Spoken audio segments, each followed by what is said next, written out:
Saludos a todos mis paisanos que residen en el extranjero y a todos los que viven en las fértiles tierras de nuestro hermoso país.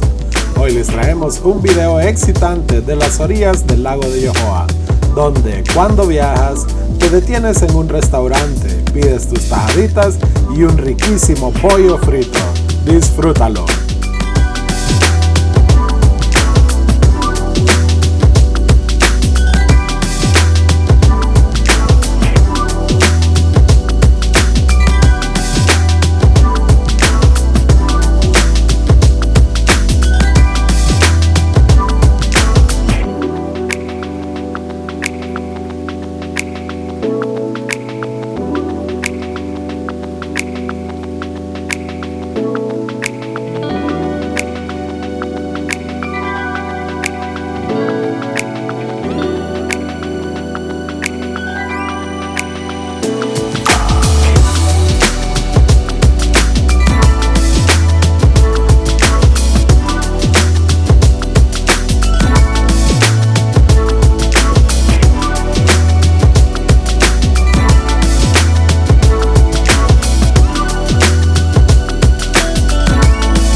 Dale like a este video